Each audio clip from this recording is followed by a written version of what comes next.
aplikasi Scratch bernama Klasika Geometri. Sebelumnya, izinkan kami memperkenalkan diri. Saya Evita Kartika Polida dengan NPM 606. Saya Adini Puri Apresia dengan NPM 6041. Saya Janetin Alfaba dengan NPM 6059. Saya Wildana Siliwa Rahmah dengan NPM 6039. Saya Hasan Yasa Barani dengan NPM 6005. Selamat menyaksikan. Oke, baik. Jadi kelompok kami menggunakan aplikasi ini untuk digunakan pada saat siswa itu pembelajaran, yaitu digunakan pada penilaian asesmen formatif, di mana nanti siswanya itu menggunakan ponsel masing-masing untuk mengakses link yang akan diberikan oleh guru. Jadi multimedia ini digunakan pada saat asesmen formatif yang akan dijadikan sebagai nilai untuk peserta didik. Nah, selanjutnya yaitu masukan yang kami terima sebagian. Di sini terdapat 2 poin. Yang poin pertama yaitu menambahkan animasi 3 dimensi yang dapat diputar atau dirotasikan, begitu. Kami terima sebagian dengan alasan bahwasanya di Scratch itu belum web Scratch itu belum mendukung untuk 3 dimensi, sehingga kita memerlukan keterampilan yang khusus dan juga platform yang lain untuk diintegrasikan dengan Scratch, sehingga nantinya untuk yang bangun 3 dimensi yang bisa diputar dirotasikan tersebut dapat kami masukkan ke dalam Scratch, begitu. Nah, untuk poin yang kedua yaitu penambahan audio untuk menjelaskan materi atau narasi, begitu. Nah, di sini kita menolak sebagian untuk penambahan audio tersebut dikarenakan menurut kami untuk penjelasan ini akan lebih baik jika dijelaskan oleh guru, karena di mana guru menjelaskan itu menggunakan perasaan, sehingga ilmu yang didapatkan oleh siswa itu akan mendapatkan feel-nya. Jika kita menggunakan dengan audio dari luar, nanti ditakutkan akan lost concept, atau konsep yang diterapkan itu belum tentu mampu dijelaskan oleh dari audio tersebut, begitu. Alasan lain yaitu ditakutkan untuk membebani memori kerja atau overload pada peserta didik. Nah, di sini yang kita takutkan bahwasanya jika nanti audio ini ditambahkan secara berlebihan, nah akan membuat distraksi pada pemahaman siswa, gitu. Terdapat beberapa masukan yang tidak kami terima. Yang pertama, ada masukan untuk menambahkan semua bangun ruang sisi datar seperti kubus dan balok. Kita tidak memasukkan saran ini karena penambahan ini tidak sesuai dengan capaian pembelajaran yang kami gunakan, yaitu peserta didik mampu menjelaskan cara untuk menentukan luas permukaan dan volume bangun ruang, yaitu prisma, tabung, bola, limas, dan kerucut, dan menyelesaikan masalah yang terkait. Makanya tidak kami masukkan. Lalu untuk saran yang kedua ada menambahkan penyesuaian tingkat kesulitan atau soal tantangan untuk siswa dengan kemampuan kognitif yang lebih tinggi dengan memberikan case study dahulu sebelum masuk ke materi.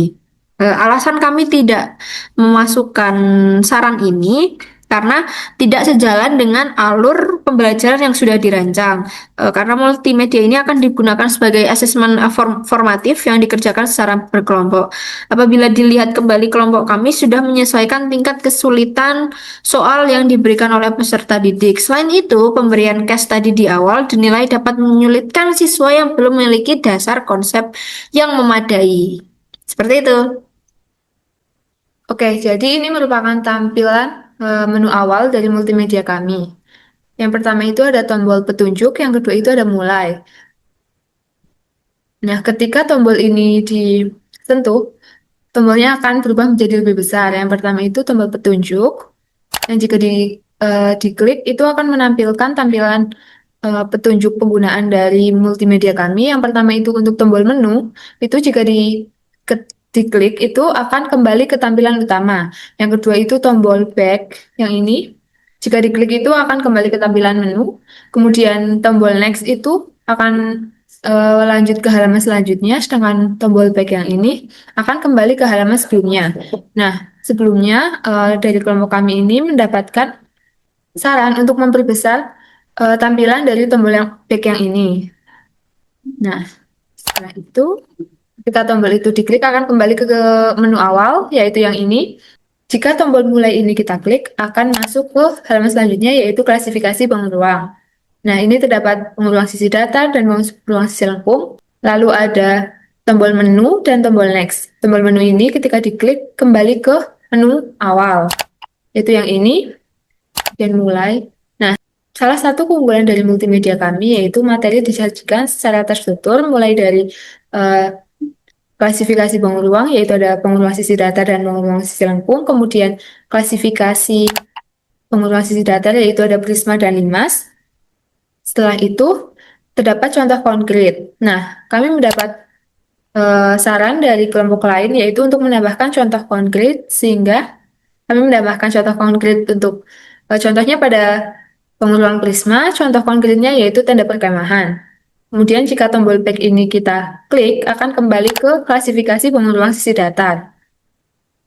Jika dipilih prisma dan dipilih next, akan masuk ke rumus luas permukaan atau volume. Nah, peserta didik itu dapat memilih rumus luas permukaan maupun volume terlebih dahulu. Itu sesuai kemauan mereka. Misalnya, luas permukaan terlebih dahulu akan menampilkan rumus dari luas permukaan prisma. Kemudian next ke volume prisma seperti ini, kemudian next dan next lagi. Itu akan kembali ke klasifikasi bangun ruang sisi datar. Untuk limas juga berlaku seperti pada prisma yang tadi, yaitu contoh, kemudian rumus luas permukaan, rumus volume. Nah, setelah next ini itu akan kembali ke klasifikasi bangun ruang. Setelah itu dapat ke bangun ruang sisi lengkung. Hal ini juga akan berlaku pada kerucut, bola, dan tabung. Yang pertama itu akan menampilkan contoh konkret, kemudian ada rumus luas permukaan, dan rumus volume. Kemudian untuk next itu akan kembali ke klasifikasi yang awal. Selanjutnya, setelah peserta didik telah memahami seluruh materi, yaitu dari luas permukaan hingga volume, bangun ruang sisi datar maupun bangun ruang sisi lengkung, selanjutnya peserta didik akan diarahkan untuk mengerjakan latihan soal. Nah, salah satu keunggulan dari multimedia yang kami rancang yaitu latihan soalnya ini telah terintegrasi secara langsung dalam Scratch. Nah, peserta didik hanya cukup menekan next. Nah, di sini ada siswa yang akan diarahkan ke halaman latihan soal. Nah, di sini kita memiliki 10 latihan soal sesuai dengan saran dan juga masukan dari teman-teman. Itu perlu menambahkan ilustrasi dari pernyataan soal ini. Nah, di sini kita telah menambahkan ilustrasi. Cara mengerjakan latihan soal ini adalah peserta didik itu cukup memilih opsi A, B, C, atau juga D. Nah, jika peserta didik menjawab benar, misalnya untuk soal nomor 1, kita jawab C. Nah, jika benar, ada audio yang mendukung jawaban itu benar, dan skornya akan bertambah menjadi 10. Nah, sedangkan jika salah, misalnya di soal kedua ini kita memilih B, nah itu juga akan muncul suara yang berbeda dari suara yang benar. Itu untuk membedakan mana jawaban yang benar dan juga mana jawaban yang salah. Untuk jawaban salah sendiri, skornya itu 0, sehingga di sini skornya itu tetap 10. Itu juga berlaku hingga soal nomor 10. Di sini ada